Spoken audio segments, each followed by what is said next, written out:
Sveiki! Šobrīd atrodos tādā vietā, Rīgā, kur, man liekas, gandrīz vai katrs latvietis ir bijis. Un mans sarunu biedrs šodien ir Lido konditorijas vadītājs Ramons Daugins. Jā.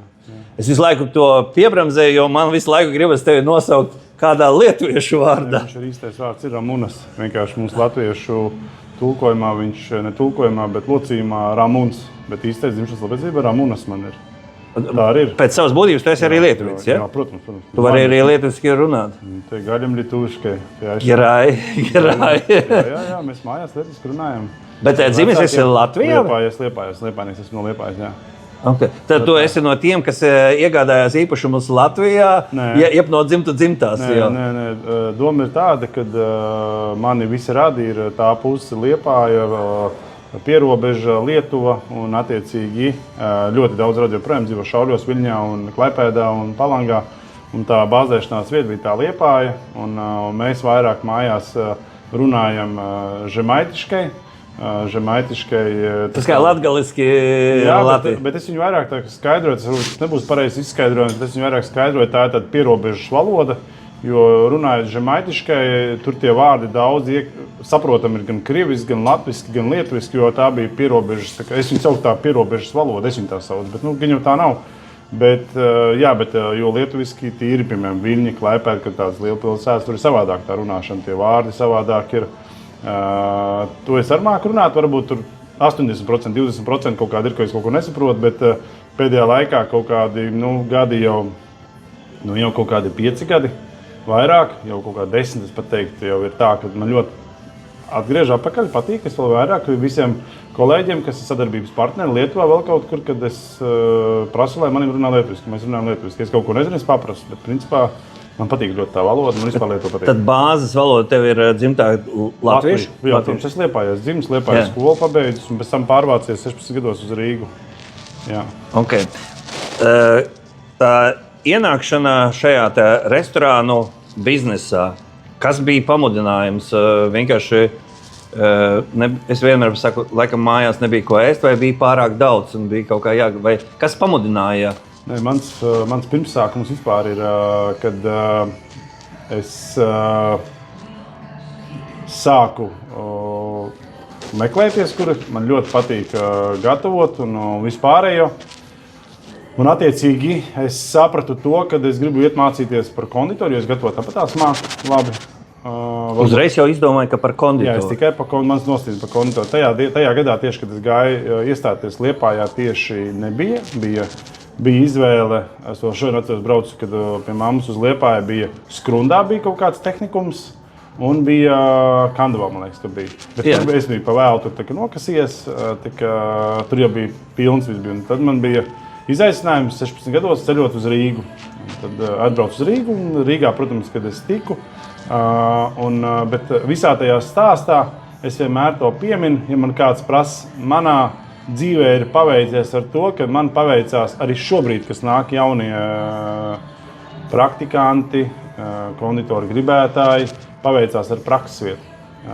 Tajā laikā bija 2 spēcīgas konditorijas, bija Sala jau bija, un bija tāda konditorija, visticamāk, tu zināt, bija Jautrais maiznieks. Jā, dzirdējis. Jautrais maiznieks bija Dāņu, ja es nemaldos, Dāņu amerikāņu uzņēmums, un tajā laikā tas bija 96. gads, viņiem bija tehnoloģijas jau tādas, kad tur rulējumās mašīnas un viskārtējiem margarīnu un visu, un tajos gados nebija visiem visu dragāja ruļkokiem un tam līdzīgi, jā. Kad paveicās, bet tur bija ļoti liela mana iniciatīva, kad es vēl šodien atceros, kad pirmais ceks mums bija Avot ielā, un es dzīvoju Pļavniekos. Kā jau nav tālu, 3 naktī, 16 gadu man bija, 3 naktī gāja ar kājām, lai tiktu un redzētu tos, jo pārsvarā visu tā mīcīšana, darbošanās man naktīs bija, un nācu ar kājām, lai redzētu tos pamatbāzes, visus tos principus, kā mīcīt, kur mīcīt, kāpēc to dara. Un tāds, es arī šobrīd man tas ļoti viss ir tāds interesants, kad es visu laiku mācos, visu laiku apgūstu, visu laiku gribu kaut ko vairāk uzzināt. Un tāpēc tas pats pirmsākums, es saku, ir sācies tieši no šī uzņēmuma.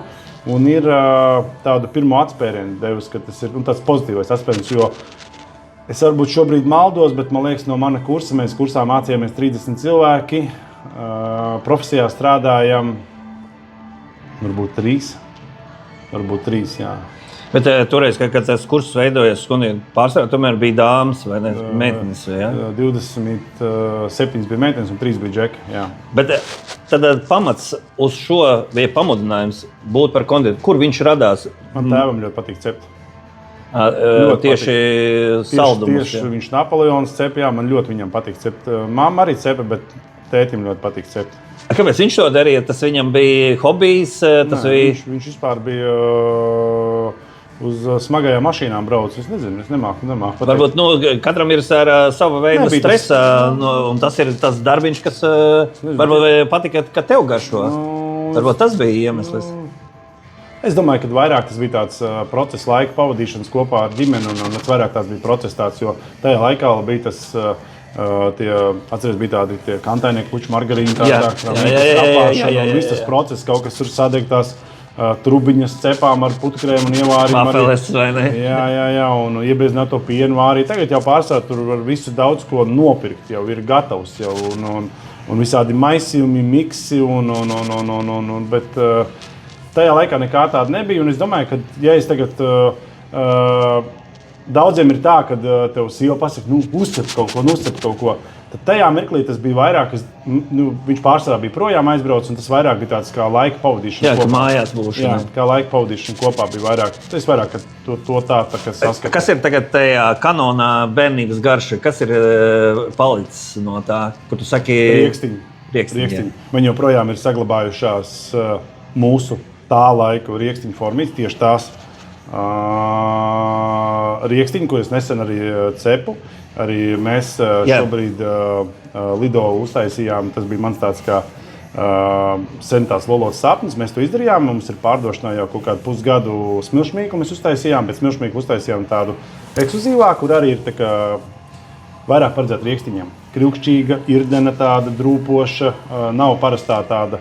Tas smilšmīklis arī ļoti daudz atšķirās. Ir tāda, prastākā, ir ļoti dažādas veids. Un vēl kas man ir mājās saglabājies, bet, protams, to nevar teikt, bet man nesanāca kaut kādi knifi. Tur ir vēl, jāpaprasa mammai, varbūt atcerās, tādas agrāk bija eļā cepstās puķītes, kas bija Jā. Man pat tās ir saglabājušās. Tad ar pūderu cukuru. Jā, oriģinālās formītes. Kafijas tiek samalts cukurs, kafijas pūderu cukurs, tikai tajā kafijas dzirneviņās nav.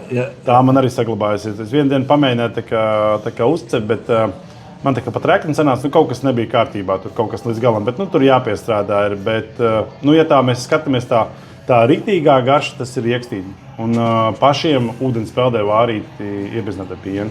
Tas ir bomba. Jā. Es atceros no savas bērnības, kā tas iebiezinātais piens arī nebija tik viegli nopērkams veikalos.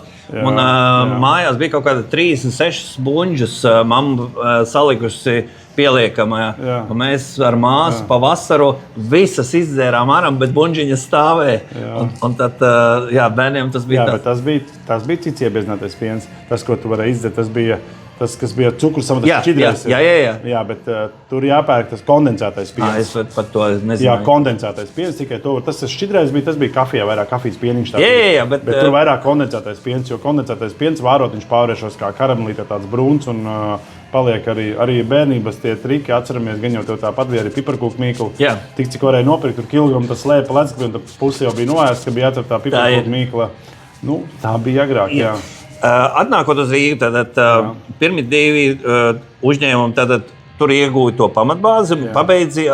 Tas bija, kas precīzi saucās, kā toreiz tā skola? Viņš bija tirdzniecības un kulinārijas skola Marijas ielā, viņa tajā laikā saucās. Pēc tam es pabeidzu, turpināju jautrā maizniekā strādāt.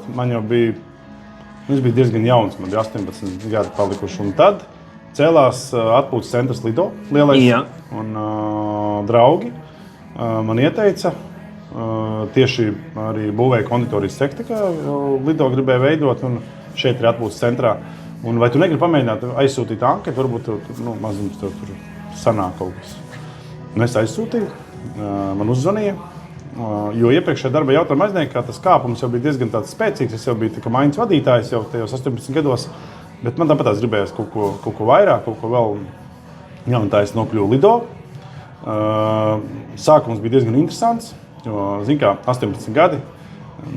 Tev liekas, ka tu visu zini, visu māki. Īstenībā tu neko nemāki, neko nezini. Teikšu tā, bija ļoti interesants. Bet, zini kā, vai šī brīža daudzi jaunieši to izturētu? Domāju, ka nē. Jo bija ļoti daudz jāmācās, daudz jāapgūst, un bija kritieni un kāpieni. Bet jāmācās tās visas vielas, garšvielas un tā tālāk, vai arī instrumenti? Viss pilnībā. Bet kas ir vairāk vienmēr? Tajos gados tās tehnoloģijas tur baigi nekur nebīdījās tik strauji kā šobrīd. Jā. Šobrīd tās tehnoloģijas bīdās uz priekšu, tāpēc, ka nav jau to, visi jau saprot, ka vēl pēc pāris gadiem tie darba rokas var mazāk un mazāk. Tajos gados nedomāja neviens par to. Tā, ka, varētu kaut ko mehanizēt, bet principā pa lielam palēnās uz cilvēku, kas ir arī cilvēciskais faktors. Jā, bet baigi īpaši neiedziļinājās tajā visā tā globāli kaut ko baigi. Tad šobrīd tajā visā vairāk iedziļinās. Bet jāmācās bija tieši, es jau biju kā vadītājs arī. Ja tu esi vadītājs, attiecīgi tev jāmācās ne tikai Napoleonu uzlīmēt, uztaisīt, uzvārīt vārdekuriem vai medskoku, vienalga, ko tev jāmāk arī vadīt, runāt ar kolektīvu, komunicēt. 19-gadīgs puisis, kā es varu komunicēt? Ko es varu tur mācīt? Arī jau dāmas tev noteikti bija. Dāmas jau bija, bet dāmas arī bija daudz vecāks par mani. Ar lielāku pieredzi. Kad kaut kāds, tur nezinu, gurķis kaut ko tur māca un stāsta, bet es vienmēr esmu paņēmis ar to, kad es pierādu darbiem. Kad attiecīgi daudziem tas stereotips ir tāds, kad viņš runā, lai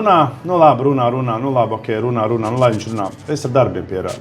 Es paņemu vienkārši pats izdaru, parādu, apmācu, parādu, izstāstu, parādu, ka es esmu savējais, kad es neesmu tur nestaigāju ar galdu, nebakstu pirkstu, kad es varu piestāties klāt, pamācīt, aparāru, viss izstāst. Un tad tie cilvēki savādāk uz tevi skatās. Viņi saprot, Viņi pieņem, man bija tāds gadījums pirms, jau ir 15 gadi pagājuši. Es strādāju arī Maskavā. 5 gadus biju kā brand šefa konditors. Tur tieši tas pats bija, kad man ieveda tajā konditorijas cehā.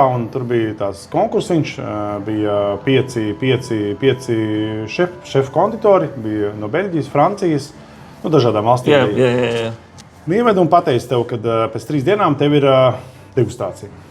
Degustācija tā laika cilvēkam, kurš ir viens no labākajiem restauratoriem, ļoti tāds slavens. Visi slavenie šefpavāri, kas ir itāļi, visi gājuši caur viņu rokām. Attiecīgi, apmēram domu es sapratu un sāku gatavot. Visādi bija interesants lietas, kas notikās cehā, kad krāsni izslēdza, temperatūru uzgrieza, mīklu bez rauga iedeva. Tur visādi. Bet tas bija apzināti? Apzināti. Un es beigās tāpat izgāju no situācijas un visu uztaisīju, viss bija super, mani pieņēma. Bet viņi zināja, ka ir... Viņi speciāli to darīja. Viņi to speciāli darīja, pēc tam es noskatīju, kāpēc viņi to darīja. Un es uztaisīju degustāciju, izkonkurēju savus tiešos konkurentus, es biju priecīgs, uzņēmums bija priecīgs, kad mani iegūta uz to kontraktu laiku. Un tad bija nākamais solis, un tad es gāju tiem cilvēkiem runāties, kāpēc jūs tā darījāt? Tieši kāpēc? Un tad viņi tas paskaidrojums bija, kad mums apnika, ka nāk visi tie šefpavāri no Beļģijas, no Francijas. Viņi saka, viņi visu standartizētie, viņi atnāk, viņi visu atnes, pienes, aiznes, visu nomet, pamet, aiziet. Viņi saka, mums vienkārši apnika jau. Un tad viņi man uzdeva jautājumu. Viņi saka, kā tu varēji, mēs tev cukuru, tur kaut kādu tur raugu nepielikām. Es saku, tas sortiments, ko es prezentēju, viņš jau ir mans izdomāts. Tāpat kā vārdi dziesmai. Tu pirmo reizi tev ir to dziesmu, un neviens nezina tos vārdus. Un, ja tu esi kaut ko aizmirsis, un tu māki noimprovizēt, un neviens nesaprot, tā bija jābūt. Tā bija jābūt. Tieši tāpat arī ar kūku. Ja tā ir mana izdomāta recepte, tā nav kaut kur nokopēta, pārkopēta, tas ir mans izgudrojums. Nav tur tā rauga, apspēlēsim, nav tur tā rauga. Izdomāsim savādāk kaut kā kraukšķīgais. Bet tas ir tomēr veidojis no pieredzes. Jā, protams, to nevar sitien. Tur sākās panika, un tu neko nevar izdarīt. Un man ir bijis...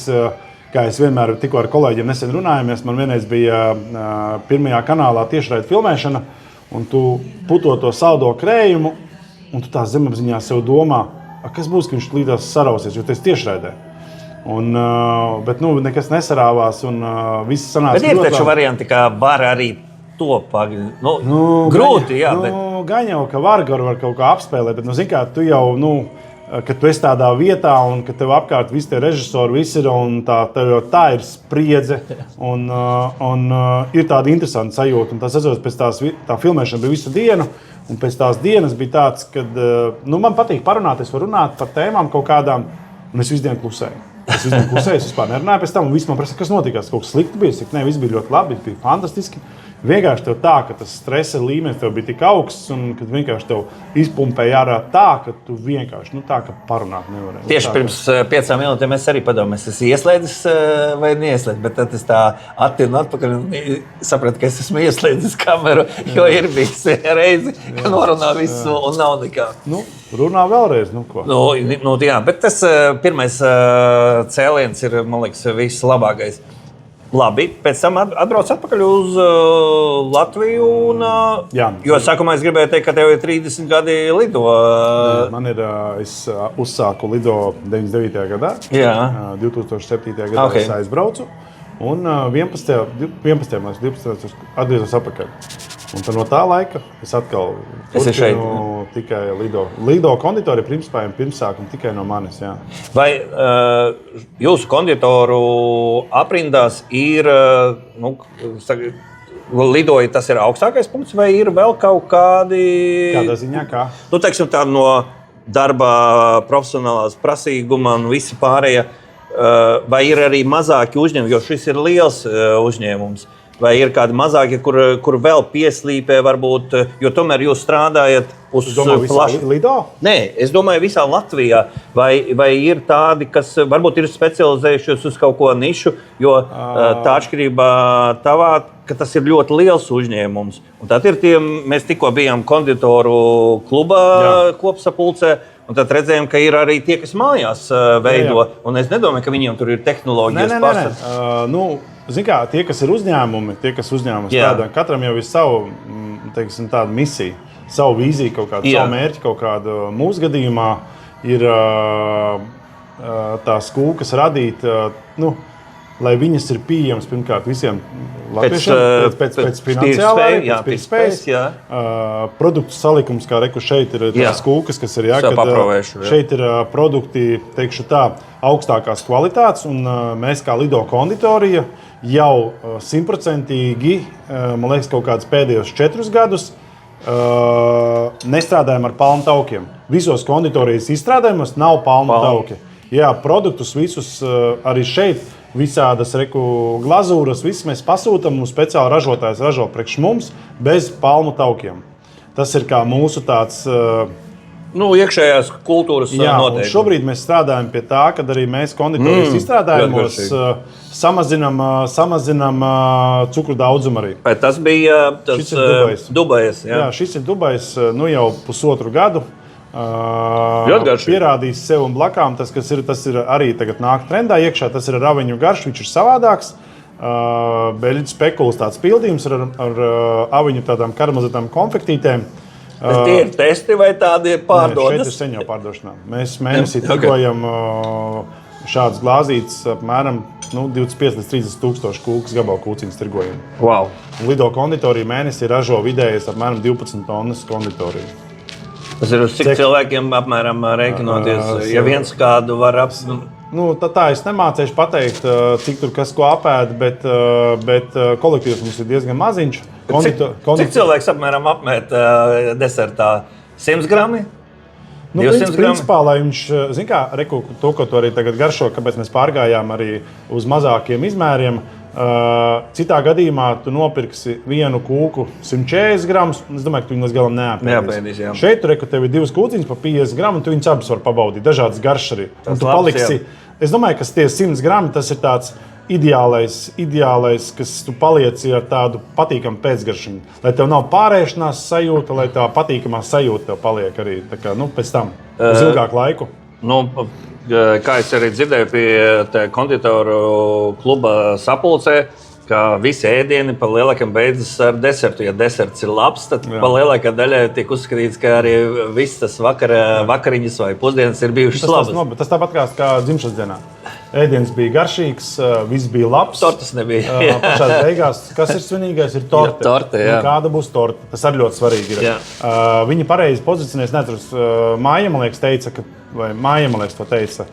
Jā, vienmēr, es arī cik atceros no laika gala visos restorānos, ir, pārsvarā visiem ir bijis konditora cilvēks, vai kaut kāds šefs konditors, kas taisās kūkas, bet nekad nav pozicionēts. Viņš nekad nav pozicionēts, viņš tur ir tajā virtuvītē, viņš taisās garšīgās kūkas vēl kaut kur, un kad viņš tāds kā īpaši nav izcelts, neiet, zina, ka tur kaut kāda medaļa jādod, bet viņš jau arī dara to. Viņš jau citreiz ir tā, ka pat ir bijis tā, ka varbūt tas ēdiens nav bijis garšīgs, bet tev tas deserts ir bomba, piemēram, un viņš vienkārši tev notušīja kaut kādus pārējos, kaut kādus tavus dusmas aizvainojumus. Nezinu, vai tev tur ilgi jāgaida bija, vai tev tur, nezinu, kaut kāds visāds tāds. Un jā, viņi nekad nav izcelti pozicionēti. Un tā kā tajā klubu sanāksmē, ka bijām, ja tu atminies, es stāstīju, kad es esmu bijis jau kaut kādos 3 piegājienos. Pirmais piegājiens pat vairāk gadus atminos, tas jau bija, man liekas, tas bija kaut kādā 2001. Gadā vai 2. gadā, kad gribēju izveidot to biedrību arī. Man tur aicināja arī. Es tā kā jā, nē, bet tajā mirklī man bija izaicinājums šeit Lido. Es pats vēl biju, kā es teicu, gurķis, un man likās, ka es visu zinu, bet īstenībā es neko nezināju. Jo dziļāk mežāk, jau vairāk malkas. Jā. Un tad es pateicu nē, tad bija nākamais mēģinājums. Es arī pateicu nē. Un šobrīd pagaidām es pateicu nē, tāpēc, kā jau minēju, man ir puika piedzimis, maziņš, meita jau ir liela. Kāds vārds? Darjo. Meita sauc Samanta. Un es vai nu daru, vai nu es nedaru. Un es sapratu, ka tas ļoti daudz paņem laika, gan ģimene, gan bērns šobrīd, un darbs, un papildus vēl tur. Un tāpēc es negribu ķeksīšu pēc, un tāpēc es pagaidām pateicu, kā viņi minēja arī, kad viņi gribētais pie viņiem, esmu tajā 2. bariņā. Jā. Es pagaidām pateicu, ka nē. Bet tu pieskatīsi. Es būšu klātien, ka es varēšu, es palīdzēšu, bet tad, kad es jutīšu, ka var, tad arī attiecīgi pārsteigsimies. Bet vispārībā, kā tu pats no sava viedokļa uzskati šāda konditora kluba izveide, cik tas ir svarīgi? Kādus tu uzskati, kurus uzdevumus viņiem būtu jārisina no tava viedokļa? Jo viņiem ir uzrakstīts gan tur misija, gan mērķis. Šeit vairāk būs ieguvēji. Viņi maliči beidzot, ka viņi saņēmušies. Viņi tiešām tā komanda, kas tur ir savākusies, viņi ir šī brīža viena no spēcīgākajiem. Ir. Un mēs jau tur runājām arī, kad tur sadzirdējām arī daudz sāpes, kam ir tur ar PVD komunikāciju. Jā, tas viss vairāk. Jā. Tur ir nākamais, ir ļoti daudz faktoru, kā es arī runāju. Viņi arī tur ir noteikti vēlāk arī tehnoloģijas jāpievieno, tur arī tehnoloģiskās kartes, kaut kādi tehnoloģiskie visi plūsmi, kaut kādi vēl kaut ko. Jo tur jau būs, tikai tai vienai sievietei, kas sēdē tajā rozā tādā tērpā, viņai to sāpi var sadzirdēt, kad viņi uzdeva vairākus jautājumus. Mēs būsim atdalīti vai mēs būsim kopā. Es domāju, ka to jau gan pielems konditoru valde, kā būs, bet viņiem jau tas mērķis, ko viņi gribētu ielikt tam haizavīm un dabūt pēc iespējas vairāk tur informāciju. Zināšanas, jā. Jā, un tā viena meitene, kas tur bija, es neatceros tagad, lai viņi atvaino mani, kā viņi sauc. Viņi pēc tam beigās man gatavoja pienākumu, viņi man saka, jūs laikam man neatceraties. Es saku, nē, laikam nē. Un bija pagājušajā gadā, man liekas, praksē, jā? Nē, pagājušajā gadā bija Jūrmalā, bija Majoros, bija tipa zemeņu dienas kaut kādas bija. Un viņai bija tāds, viņi arī tā kā mājražotāji, viņai bija tāda maziņa būdiņa izbraukuma, tā kā izbraukuma tāda. Un viņa taisīja tādu, kad deserts rigoja zemenes, ar tā kā Dubais zemenes tāds arī pārlietas. Un es stāvēju tieši tajā rindā, viņa jau nezināja, kur es strādāju neko. Un es viņai, es redzu, ka viņai ar ieteikumiem, jo tajā biznesā ir tā, ka tev tās 2 stundas, un tev jābūt 100% gatavam. Tev vienkārši vajag dragāt, lai tu nopelni naudu. Loģiski. Jā. Un tad viņiem tur nebija tāds, un tad es viņiem tur pasaku priekšā, un beigās Tā meitene pati runā ar maniem. Es nezinu, kādā sakarā es saku, kad es pienācu pateicu, laikam, ka bija ļoti garšīgi, super. Es saku, es esmu Lido konditorijas vadītājs. Un tad viņi saka, super, es jūs zinu, un tā. Bišķi parunājāmies, aprunājāmies, un bija patīkami, ka viņi man atcerējās. Bet, es pēc tam atcerējos, par ko tu runā. Es pēc sejas neatceros, kad cilvēks ieklausās. Un, manā gadījumā, ja mēs novirzamies bišķiņ, ir plānā arī kādreiz grāmata. Es tikai visu laiku atliek, kad man gribās tās savu zināšanas atdot cilvēkiem, jo man ļoti patīk. Šobrīd konditoriem ir latviešu valodā kāda grāmata? Grāmatas jau, zini kā? Ja tās ir tāds vairāk vecmāmiņa stils? Ir jaunās, inovatīvās, kas grāmatas ir kaušās, viņas jau ir vairāk jaunām receptēm, bet lai līdz tam tikt, varbūt tas skanēs vecmodīgi, ir jāizmēģina, jāizlasa tā vecmāmiņas grāmata. Ir jāsaprot, kā tas sviests pareizi sajaucās kopā, nezinu, tur ar cukuru, pudru, vai viņš jaucās, vai sapārslojās, ko darīt, ja sapārslojās. Tas pamats ir jāizrok cauri. Un, kad tu izroc to pamatu cauri, tad tu vari jau ņemt to nākamo līmeni, to grāmatu arī. Saprot, ka daudziem negribās mūsdienu jauniem konditoriem, viņiem uzreiz gribās hops, tur restorānā uzpūst velūru, tur uz kūkas, tur dekoru gēlu kaut kādu uzzīmēt un, nezinu, kaut kādu dekoru uztaisīt. Tas viss ļoti skaisti, bet tāpatās mans tāds kā redzējums ir, ka tam pamatam jābūt. Tam pamatam. Jo vienmēr var būt notikt kaut kas, un tad tu vāc. Vai piemēram, ir gadījumi bijuši. Cilvēks iet uz, pirms vairākiem gadiem man kolēģis aizgāja citur strādāt. Tu nebaidies, ka viņš tavs recepts par kaut ko. Es no ko man baidīties? Ja viņš aizies, viņš pateiks, bet uzņēmējs jau viņam prasīs pēc tam tālāk. Jo mēs arī šobrīd Lido, burtiski 8. martā gan jau nepagūsim, pēc 8. marta būs jaunais sortiments. Mēs Lido mainām katru gadu. Februāris tas mēnesis ir, kad mainām kūku sortimentu. 5 kūkas mainās, un gada gaitā arī, principā, gadā mēs nomainām kaut kādas 7 kūkas. Un klasika paliek, vai ne? Klasikas ir paliek, bet mēs skatāmies. Cik ir klasikā? Tāda 20 kūkas vai cik? Mazāk? Nē. Ir kaut kāds 5, 6, kas paliek klasikā. Tas ir Napoleons, oliķi ar torti, tur šokolādes kūka kaut kāda, piemēram, rieksta karameli, tā arī mūsu klasika. Oliķi ar torti ir vispār no pašām pirmajām dienām. Un mēs sekojam, skatāmies. Ja klientam patīk, mēs ļoti runājam ar klientiem, mēs klausamies, man ļoti patīk arī sadzirdam viņus. Un, ja mēs redzam, ka tas pieprasījums nav tāds, mēs attiecīgi ņemam nost, jau strādājam, ražojam uz priekšu. Šobrīd manā komandā ir pievienojusies lieliski kolēģi Solvita, konditorijas tehnologs ar milzīgu pieredzi. Un, attiecīgi, mēs esam izveidojušies kopā tāds ļoti labs tandēms, un kad mēs redzam, saprotam, jo mēs pirmkārt esam abi divi ražotāji. Mēs abi nevis tikai mākam runāt, bet mākam arī to izdarīt. Un tas ir ļoti labi, jo pārsvarā ļoti daudz tehnoloģiju, kas ir akadēmiski. Jā, kad es māku izstāstīt, bet tu izdari. Tas ir cilvēkam, kas mācās, viņam skepsis uzreiz ieraust. Ko tu man te māci, pats nemāku uztaisīt.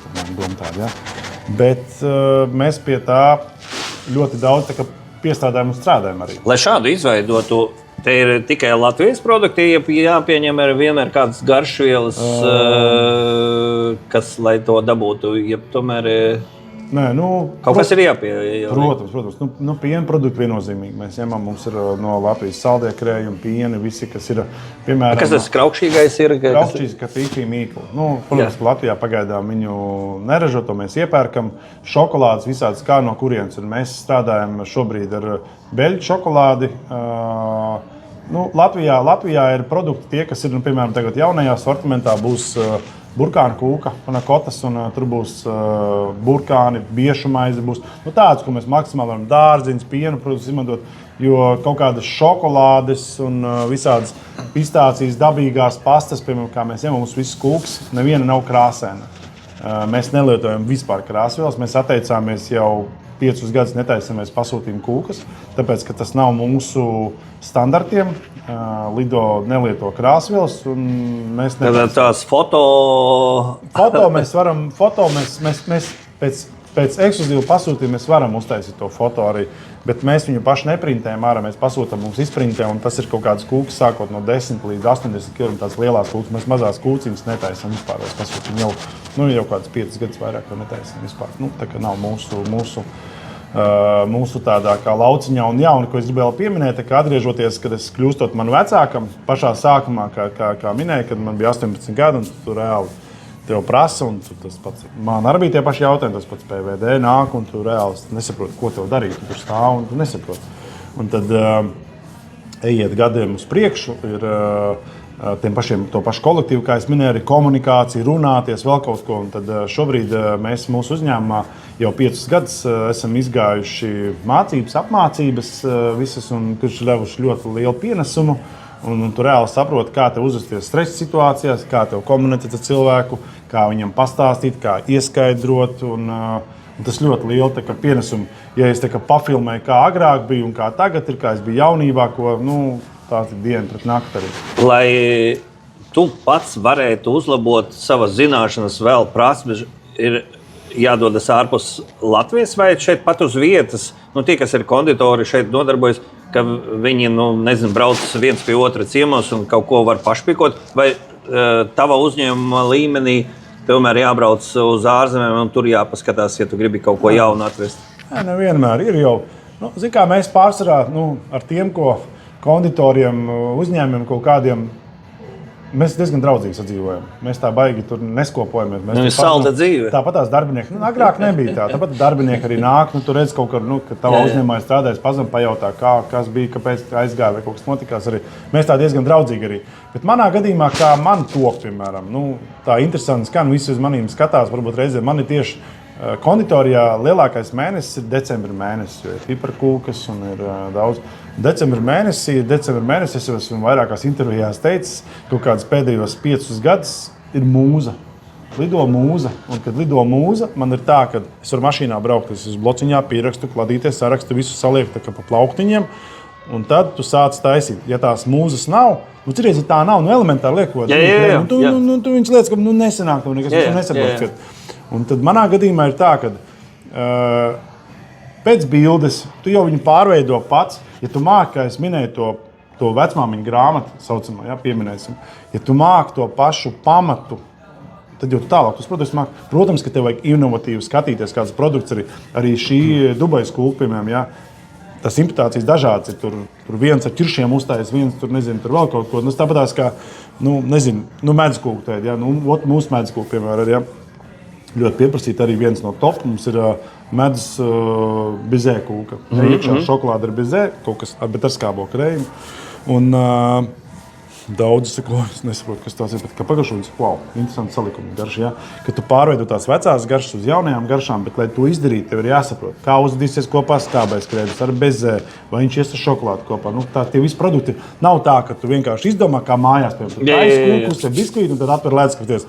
Tā Brooklyn zapte, tur tāda zapte, tad iebeidznāts piens, ka neizēst savu palīdz, tad ir kaut kādi kivī tur mētājas, un tad viss sabliez virsū, un tad visi atnāk ciemiņu apēd, cik garšīgi, un tad nākamā reize klausiet, mēs braukam, uztais vēlreiz to. Jau nav, tu reāli neatceries, ko tur likt, tas tā kā, viss, kas bija mājās apmēram, no tā veidot.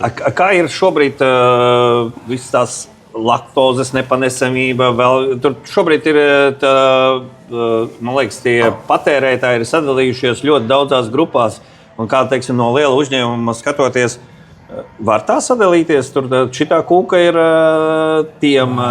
Zin kā, mēs tā baigi šobrīd par tām kūkām runājam, mēs baigi tā nefokusējamies, jo es saku, bet mēs tagad šobrīd sākam atgriezties atpakaļ. Man bija tāds, es viņu saucu par šedevru, man viņš ļoti patika, es biju agrāk visādām pretām vegānu kūkām, jo cik bija garšots, viņas bija saldas, šķebinošas, tādas. Un tad es uztaisīju, mums bija pārdošanā, Lido bija vegānais braunīs ar turku zirņiem, ar melno šokolādu, linsēku miltiem. Ļoti garšīgs. Bet kaut kā viņš neaizgāja. Gāja, bet tā. Tad cilvēki, kas nāk tur laktozes vai ko, viņi jautā, viņi saprot to, ka šobrīd jau tā pieejamība, ko viņi var nopirkt Latvijā, ir plaša, kad viņi zina. Piemēram, viņš iet uz vegāno restorānu, piemēram, viņš neprasa steiku, piemēram, ja viņš jau zina, ka viņš tur ir. Piemēram, mūsu gadījumā, kad mums ir arī vegānie deserti un ir mums tādas iespējas, bet mēs to baigi neesam laiduši tā plašāk, bet tuvākā nākotnē doma ir tāda ar kūku kaut kādu izstrādāt, ar samazināt ļoti minimālu daudzumu cukuru.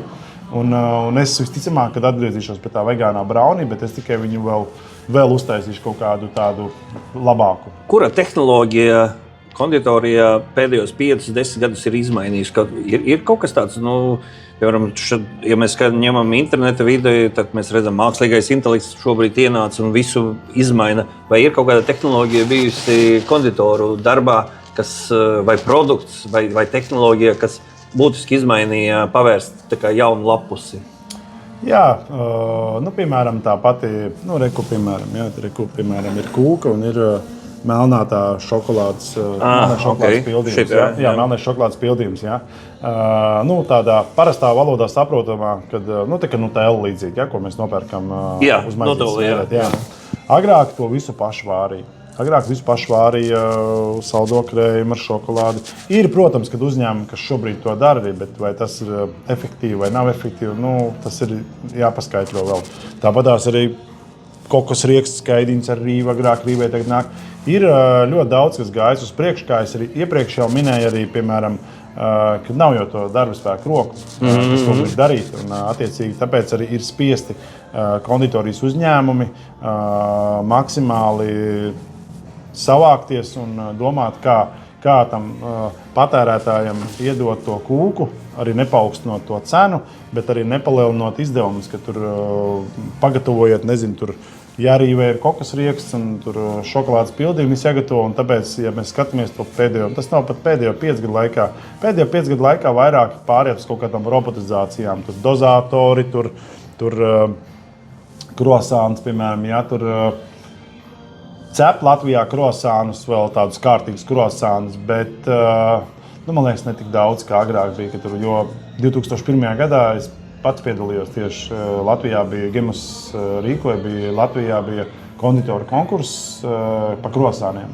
Es tieši dabūju pirmo vietu tieši pa krosāniem, jo man tā tēma bija tāda ļoti, ļoti, ļoti patīkama, un es visā tajā biju iedziļinājies. Šobrīd ir mazās kafejnīcas, kas, protams, paši rullē, paši cep un tos krosānus, bet lielākoties visi jau iepērk un pāriet uz tām robotizācijām, kad tur sacep. Bet viņai es neteikšu, ka daudzos gadījumos, piemēram, es pats esmu tos sviestu krosānus pirts sasaldēts, jo viņiem ir tā tehnoloģija tāda, ka viņi ir uzraudzēti un šokarī sasaldēti. Attiecīgi, tu viņu izņem ārā, atlaidini, viņš ir gatavs. Jā, un viņš nocepjās, viņš smuks gatavs ir. Es nevaru, piemēram, viens piemērs ir, es vienmēr meitenēm arī slavēju benzītiem kvirši. Viņiem perfekti sanāk. Viņiem perfekti sanāk izcept visus konditorijas izstrādājumus. Varbūt ne visos, bet tas, kas manā pusē tā meitenēm, vienkārši es viņiem saku 10 no 10. Tā, ka 10 no 10. Tur viņam arī saņem saldētu, viņi cep, un tur parasti kasies, tur ne konditors nedzēr. Es lasīju, ka Lido Pārdaugavā būvēs jaunu centru. Kad viņš tur būs? Tas nebūs jauns centrs, tā būs milzīgā Lido ražotne. Jā. Milzīgā. Plānā ir 2027. gadā. Jā. Tur būs atsevišķi arī konditorijas. Jā, tur būs konditorija. Tur jau būs konditorija, būs cehs. Liels, jā, tur būs 700 kvadrātmetri. Šobrīd mēs esam kaut kādi 170 kopējā platība. Mēs esam darbinieki kopā ar mani, mēs esam 17. Tad tur jau mēs būsim kaut kādi 25 vismaz līdz 30 darbiniekiem. Un, jā, tur būs milzīgs, bet mēs būsim visi zem viena jumta. Mēs būsim konditorija, pelmeņu cehs, pusfabrikāta cehs, gaļas cehs, ofiss arī viss pilnībā būs. Es drīkstu pasūdzēties tev? Jā, par ko? Tas nav tā kā tavs lauciņš, bet ir pazudusi Lido Latvijas delikateses desa. Es vairāk kā 30 gadus viņu lietoju, un tie ir mani mazie svētki. Parasti ir rīslinga pudele, Latvijas delikateses desa un lāču maize. Ja man kādreiz kaut kas novecis, parasti šos 3 produktus lietoju, un man šobrīd nav. Vai tev ir iespēja ietekmēt, lai viņš parādās atkal pie? Es tev pagaidām nevaru pasolīt, bet, zini kā, par tām desām ir tieši tāpat kā maniem konditorijas produktiem. Kad man atnāk cilvēks un saka, Bāc, man garšoja tā, kāpēc tu viņu noņēmi? Jā. Es viņiem skaidroju, ka, ja es cepu mēnesi, nezinu, tur 200 kūciņas, piemēram, es nevaru, man jātērē laiks, darbs. Es pieļauju domu, ka ar to... Man jāpalielina auditorija. Ar to desu, ja tu pateiksi, ka tu mēnesi Rieslings dzers vairāk un ēdīs desu. Man vairāk svētku vajag. Jā, tad es domāju, ka varbūt ir atgriezīsies. Bet viņi bija pazudusi uz vienu brīdi, bet atgriezām. Varbūt es pat esam tādu baigi nemācīšu. Varbūt es pieļauju domu, ka jaunajā ražotnē atpakaļ būs sortiments, varbūt šobrīd ir kaut kāds jauds, nespēja saražot. Es tā baigi to nemācīšu atbildēt, bet es domāju, ka ļoti daudz produktu pazūd arī ne tikai firmā Lido, bet no tā, ka nav pieprasījums. Ja nav pieprasījums, es rūpēšos to, lai vairāk atkal apvienot visus vienā biedrībā un cīnīties par to, lai ir atpakaļ. Jā. Tad es sapratu, ka tāds nākotnes tālākais mērķis ir uzrakstīt grāmatu. Vai ne? Tas būtu tāds, vai vēl kāds ir mērķis, ko tu gribi tā kā uz nākotni jau publiski iezīmēt? Grāmatu, bet man to grāmatu gribētu tādu, bija tur pirms vairākiem gadiem piedāvājumi, bet tajā mirklī atkal bija kaut kādi darbi daudz. Bet man viņu vairāk gribētos, šī brīža intervija ar stāstu, ka cilvēki lasa, piemēram, porziņu grāmatu vai kambalas grāmatu. Okay. Tu lasi. Tur ir dzīves stāsts, tur ir recepts, tur ir padomi, tur ir vēl kaut kādi, kaut kāda saziņa, pēc tam to cilvēku var sazināties, nezinu, e-pastā vai kaut kāda sadarbība. Nevis vienkārši tā izlasīt, es esmu tāds, es tur 10 gadus kaut kur mācījos, es tagad tā un tādu katram stāstam kaut kādam, tur recepte kaut kāda, izstāstīt nianses, kas var notikties, kas var nenotikties. Ja tev tas notiekās kā apspēt, man vairāk tādu gribētu, kaut ko tādu, bet, plānā ir, es domāju, ka es to izdarīšu. Mēs ieliekam uzreiz laiku. 2 gadi, gads? Šobrīd ir rūpnīca. Es domāju, ka šobrīd ir rūpnīca, un rūpnīca visticamāk paņems ļoti daudz laika. Tad 3 gadi? Es domāju, ka, ja rūpnīca sakārtojās, tad 3-4 gadi kaut kādi vajadzētu būt. Vajadzētu, gribētos man būt. Bet ir jāatrod arī, ir jāatrod tas cilvēks, kas tev pretī, kas ir gatavs to sadarboties un pārlikt to burtiņos. Jā, un arī tas cilvēks, lai viņš sadzird to pareizo domu, jo vienkārši banāli uzrakstīt, kā es saku, man sauc Ramons Daugins, man būs grāmata, es tagad tur uztaisīšu Napoleonu, kurš teica, ka mans Napoleons būs, labāks nekā tavs Napoleons, ja? Tāpēc, bet tu to domu dziļāku palasīt, lai tas cilvēks iedziļinās, saprot un tā kaut kā vairāk, kā gribētos. Tagad pārmetamies uz taviem hobijiem. Es paskatījos tev Facebookā, un tad es ieraudzīju to. Vispār pirms es paskatījos Facebookā, es dažiem paziņām jautāju, un tad visi teica, tas stiprais, varenais un tā tālāk. Tad es sāku domāt savā galvā, droši vien, ka pie cukura sēžot, tu izdomāji, ka bez sporta nevar. Tur ir tik daudz kaloriju katru reizi, jo kaut kāda kūka taču visu laiku jānoprovē. Tas nozīmē, iet iekšā kalorijas, un kalorijas var nodzīt tikai ar sportu, vai ne? Tad tas... nav tā, ka tu piedzimi tāds, vai ne? Nē. Man vienmēr ir bijis sports ļoti, ļoti, ļoti svarīgi, bet nav tā arī, kā tu domā, kad es saldumu sēdu, bet es ļoti maz ēdu. Es ļoti, es degustācijas, ka es varu pagaršot, bet man nav tā, ka man baigi sēdu saldumus, bet man svarzāli vairāk, man ir no 16, 17 gadiem, kā es sēdu, man pat pilnīgi bija, kad es Maskavā biju, es atradu pagrabā kaut kādu man obligāti man ir.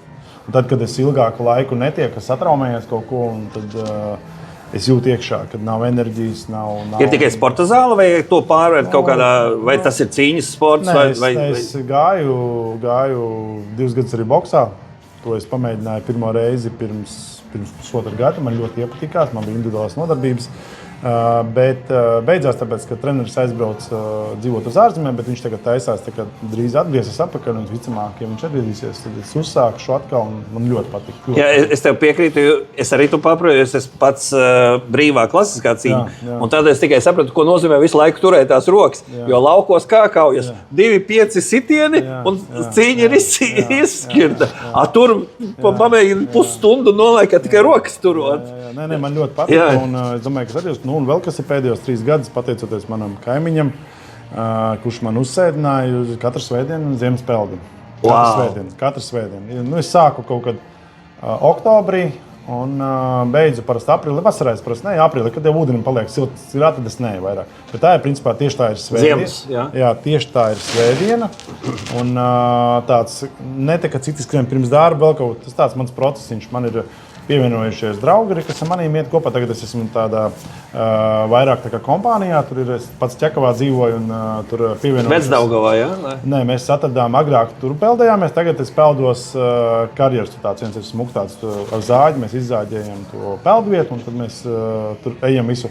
Un tas vairāk tāds kā process spā tāds arī, kad tu nopeldies, atbrauc mājās, tu visu un tev, tā kaut kāda mājas darba, protams, kad ir, bet tu tāds viss tā. Tajā dienā tu ne uz treniņu, ne uz sportzāli, nekur tu neej. Man tas, es esmu līdz 20.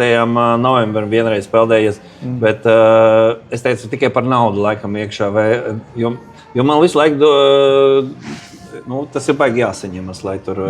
Tas ir vienkārši pakāpeniski. Tur jau galvā viss, vai ne? Jā, pakāpeniski, bet daudz lietas uzlabojas, piemēram, saites, vēl kaut kas sāp, man menis, piemēram, sāpē, ja no peldēm man pāriet, man ļoti labi paliek. Rokas, piemēram, no svarzāles, kas pieliec ūdenī, patur viņas arī pāriet. Ir daudz kaut kādu pusi visādi arī. Tas ir pašam jāsaskat arī. Piemēram, es šogad pievarēju vasarā arī, pirmais mēģinājums bija 19. gadā. Šogad vasarā visu to gājienu, jā. 136 km. Kopā bija 148 km, tāpēc, ka tu visu kaut kur jau nevar iet, jo tu visur jābrieni caur akmeņiem. Kopā sanās 148, bet mēs ar manu kolēģi Igoru 3-4 stundās. Jā, mēs nogājām ļoti, mēs visai gājām. Mēs atpūtāmies un gājām, mēs negulējām, vispār negulējām. Un man doma bija tāda, kad tam gājienam bišķi savādāk doma bija, kad es iešu tā kā meditēšu un domāšu kaut kādas lietas. Beigās par tulsnām. Tie pirmie 30 km varbūt tā bija. Un pēc tam tev iesteidzās kaut kāds sportiskais gars. Tūznes arī bija, jā, 70. kilometrā tūznes bija. Bet neko beigās, vai tu man jautās, vai es iešu vēlreiz, viennozīmīgi, ka nē. Ne tāpēc, ka man nepatika, viss bija ļoti labi, viss bija forši. Bet izaicinoši, jā, un nākamo kaut ko, kaut kā citu, kaut kādu. Man tāds arī tāds kā sapnis, jā, bet tur ir, saprotam, tas, kas tev blakām cilvēks iet, viņam jābūt ir vienādā līmenī ar tevi. Vienādā līmenī, jā, bet arī tāds jāsadzird viens otru, kaut kam tur, jo tur tiešām par to visu laiku tev nāk, kad dusmu lēkums kaut kāds negrib. Tur jāmotivē un te varētu uz kaut kādu Santiago, piemēram, ceļu, bet tas ir savādāk, tur nav tā, ka mēs gājām, tur jāiet tiešām ar domu tādu meditāciju, jāatpūties. Te jau mēs vienkārši cirtām. Es pagājušā, bet aizpagājušā gadā no Rīgas līdz Jaunjelgavai aizgāju 6-7 km. Un tad arī bija tā, ka es pat varēju sajust, ja man pazvana, kas man pazvana, ar dažu zvanu es varēju noiet tos 3 km un tā kā atvieglot. Bet, ja, piemēram, zvanīja vecāki, un viņi ir uztraukušies, un es jūtu, ka no maniem paņem enerģiju ārā, jo man vajag viņus pārlikt, ka man viss ir labi, ka es eju. Vēl viens hobijs, es redzēju Mitsubishi GT 3000. Tas ir leģendārs, un tas, saprot, tev pieder, vai ne? Tas tāds projektiņš ir, kur agrāk viņš piederēja vienam kolēģim šeit. Atceros, man vienmēr bērnībā gribējies tādu mašīnu. Supru gribēja varbūt, vai uzreiz? Supru tieši man nepatika. Okay. Man nepatika arī Mitsubishi GT 3000. Tas jaunais modelis man tieši tām izlaižamām lampiņām, kuru ražoja 3 gadus. Un tā bumperi, kur no... Jā. Tas ir twin turbo, šitam nav twin turbo, bet... Runājot, kolēģim bija tāds, šitas modelis tieši bija, un tad viņš kaut kur viņam palika, kaut kādā garāžā, kaut kur izrādīja, kaut kur. Un tad sākās Covid laiks, un es pie viņa piegāju klāt, un es saku, klausies, kur viņš tā palika, tas modelis? Un viņš saka, kaut kur ciemupē, kaut kur garāžā, kaut kāds servisā, ko es pat neatceros. Es saku, davai pārdod man viņu. Viņš saka, labi, davai. Aizbraucām, es atceros šodien, kad mēs izvilkām uz evakuātoru, tur visas detaļas salauztas, viss bija 5-10 spaiņos, viss bija, un visi uz maniem skatījās, teica, tas nereāli ir. Un tad sākās viss tā restaurācija, man jau likās, ka viss būs ļoti chill un viss būs ļoti skaisti. Visi man teica, nebūs tev viss tik ļoti labi. Un tad bija pirmsākums, bija sakrāsot, jau es izbraucu arī. Tad es jūtu, ka es nevaru teikt, ka es esmu perfekcionists, bet man patīk tā, lai... Mans mērķis bija tā, ka tai mašīnai arī ir VS status. Kad viņa šobrīd ir Mitsubishi GT 3000 vienīgā ar VS status. Tādi GT vēl ir kādi 4 vai 5 gabali Latvijā. Un beigās man paveicās tā, ka es nokļuvu labā servisā. Man ir kaimiņos dzīvo tāds Alvis, kurš sākumā saķēra galvu. Viņam arī jāgāja workshops ir, un viņš sākumā saķēra galvu un nebūs. Un tad lēnām tas projekts ilga kaut kādas pie viņa. Kurš tā mašīna atkal tika visa plika izrādīta. Pilnībā plika, viss pa jaunu. Līdz rāmim. Viss pilnībā motors, viss katrs krūvīte, viss izrādīts. Jā, un tad beigās mēs gājām līdz galam. Viņš tas bija viņa darbs, viss, un viņš pabeidza to projektu līdz galam. Pagājušajā gadā es nokārtoju VS statusu, un vasarā braucu, bet es nebraucu, kad lietus ir, neko nebraucu. Pārcēl tagad arī stāvu garāžā. Tad viņai ir tā, kas pieaug vērtība, ja? Mašīna, tā ir investīcija? Palielam, jā, palielam. Un cik tāda mašīna? Teiksim, tagad viņa ir kādi 25, 30 tūkstoši? Mobīlē stāv, ja viņa tāda atjaunot, atrestaurēt 25, 30, jā. 25. Bet vairāk jau dvēselē, vai ne? Tā skaņa. Jā, bet man ir viss, tur jau tā lieta, man nav pārtaisīta skaņa. Man ir viss oriģināli, man salons, es viss detaļas, viss meklēju pa Amerikām, pa Japānā, viss. Jo viņiem arī amortizatori var iestādīt, vai ne? Tas jau ir tāds, tas nav oriģināli. Tas ir regulējums viļņiem. Un aizmugurējais riteņi ir... Jā, bet tas ir twin turbo. Un tas ir vēl dārgāk. Man vairāk tā manam priekam. Viņam tāpatās ir labs motors, 240 zirgspēku, manuālā kārba. Jā, man tādam vairāk tādam. Plāns ir tāds, ka es gribu apmeklēt, šogad ir plāns tāds, ka gribētu apmeklēt tādas lielākas pasākumas Lietuvā, ir visādi pasākumi vēl kaut kādi. Pagājušajā gadā baigi nesenās, tāpēc, ka mēs vēl pabeidzām to mašīnu, un tad tā izbrauciena bija, bet diezgan maz bija izbrauciena. Jūs izzināsiet mani vienreiz, es pieziņošu. Es tev uzrakstīšu, kur mēs varēsim satikties. Visticamāk būs pirmā sezonas atklāšana, ja lietas nelūs, tad es būšu. Kur tev pašam ļoti interesanti patiks, ir tas Jantaimera pasākums, viņš ir maijā, ir sezonas atklāšana. Jā, un tur visi ar visām vecām mašīnām savācām, un tur nav tā, ka tur ir dažādas mašīnas. Valsts to organizē parasti. Jā, un tur ļoti interesants pasākums. Tā kā visticamāk, ja nebūs lietus, tāds princips mans, ka ja lietus ir lieta, nebrauc ar viņu. Latvija ir iegūsi lietuviešu statusā ļoti labu konditoru un arī aizrautīgu cilvēku, kur pilnīgi manas tēmas arī viss, kā teikt, sportiskās lietas, automašīnas, tā kā es sajūtu tevi un sevi, ka mēs esam radniecīgas dvēseles. Un Paulika Pro, teicu, lai tu mājās vēl kaut ko paeksperimentē, ka tur ir dažādas garšvielas, varbūt nezinu, vai tas viss der konditorijai, bet paldies. Noteikti kādam. Mums ar viņiem ļoti laba sadarbība, un mēs ļoti tagad būs 5. datumā, lai atkal būs seminārs, un ļoti izsmalcinātas prezentācijas, izstāstīts par produktiem, un vienmēr ir pieaicināti kaut kādi šefpāri. Jā, man arī patiesi divās esmu bijis. Jā, ļoti patīkam, un viņi tiešām ļoti gatavojušies. Viņi neskatās maza grupiņa, liela grupiņa, bet viņi to visu atdod ar sirdi un dvēseli, un tas ļoti patīkam. Paldies. Sanāca varbūt drusku garāk, bet bija man pašam ļoti, ļoti interesanti. Tad paldies un visu labu!